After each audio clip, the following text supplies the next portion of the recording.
Yoshitomo Nara is the youngest of three boys.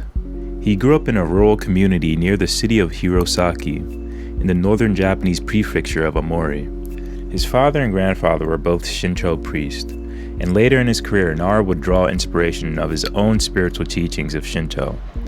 Although he has fond memories of his early childhood, Nara's life copied that of an only child. His parents worked busy schedules while his brothers were 10 years his senior. He was a sensitive boy and grappled with difficult feelings, recalling, "I was lonely and music and animals were a comfort.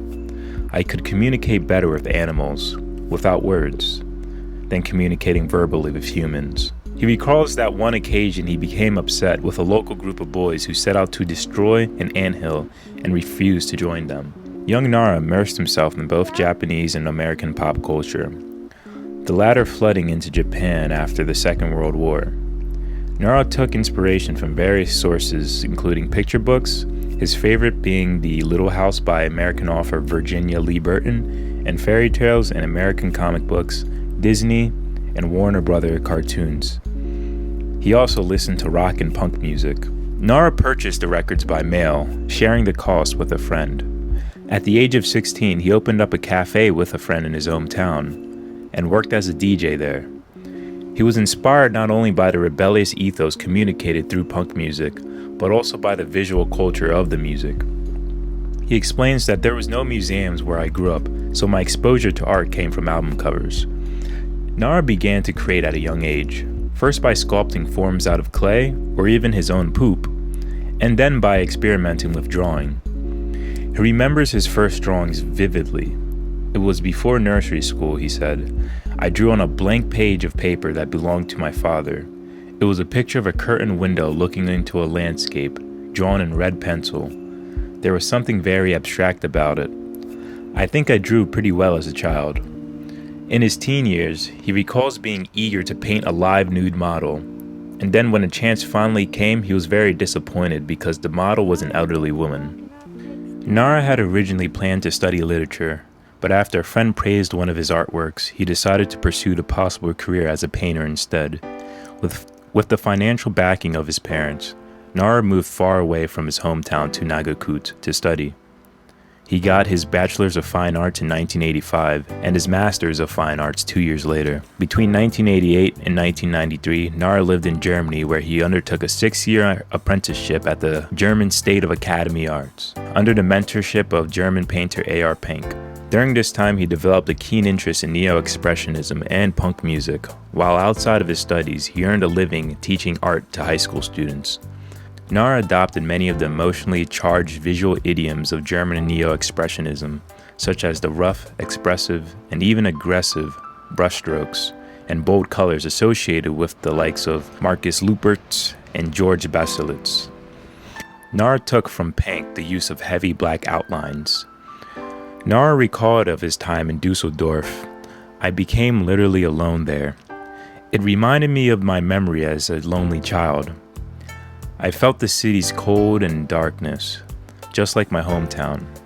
And the atmosphere there reinforced my tendency to seclude myself from the outside world.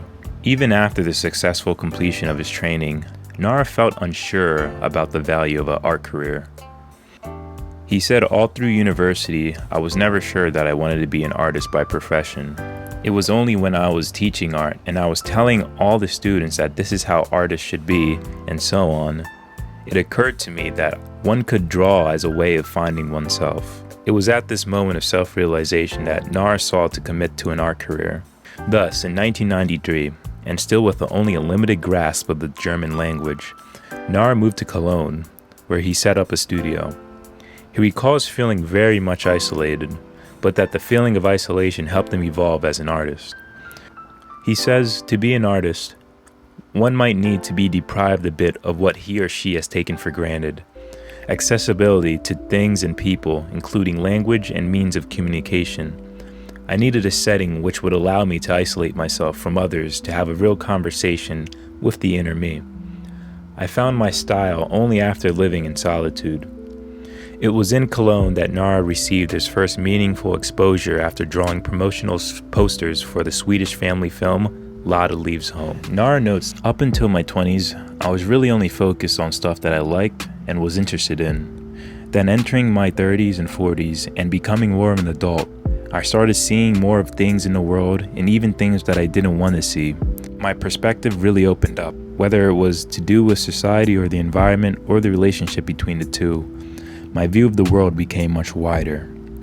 In 2009, Nara was celebrating the completion of a gallery show in New York in an East Village punk bar called Niagara. Flushed with alcoholic inspiration, Nara drew a number of his signature punk figures directly onto the bar walls. Once finished, and before being arrested for drawing on a subway wall on his way home, he signed and dated his handiwork. While Nara's subway graffiti was quickly removed, his dive bar mural was preserved. By the bar owners, actually. The fact that the mural exists as a public artwork saw Nara connected with Keith Haring and Jean-Michel Basquiat, both of whom produced works on buildings in the same East Village neighborhood. In 2013, Nara's career took a change of direction. As he recalled, I felt uncomfortable with being given a certain label, whether it was positive or negative, and I remembered that I'd long forgotten how I started my career. I realized that I long neglected the conversation with myself, which had been the foundation of my creativity. So I quit collaboration works and started working with ceramics to restart the conversation. Around the same time, Nara's father passed away, which further contributed to his newfound sensibility. In the past, I would have an image that I wanted to create, and I would just do it. I would just get it finished. Now I take my time and work slowly and build up all these layers to find the best way. Just like you cook, so that you know it's going to be the most delicious meal. You find a way to make your art the best it can be. Since 2014, Nara has taken an interest in exploring his own roots, turning to photography to document his journey. For instance, he visited abandoned mines worked by his grandfather on the Russian island of Sakhalin. Nara currently operates out of 2 studios, in Germany and Japan. He likes to play deafeningly loud music, including the Canadian rocker Neil Young. Because Young has a spirit of equality and freedom, bravely singing in his songs that makes us think what's around us. Nara has always kept to himself and tries to avoid in-person interviews. He has stated, "I'm not a teamwork type of person. I have no real or personal life outside of my working life, like other people may have. Or at least, I'm not good at enjoying my life after I finish my work." He also avoids social media, as he sees it as a distraction to his artistic pursuits. He recently stated, "I'm not really interested anymore in doing big things for mass media attention. But what interests me most these days is entertaining people from a small community with my work." Adding that, whether I like it or not, the things I make are no longer self-portraits, but belong to the audience who find themselves, their friends, or children they know in my paintings. My hope is that they will remain in the history of art, that they will survive as long as humankind exists, even if my physical body is destroyed. This is the legacy of Yoshitomo Nara.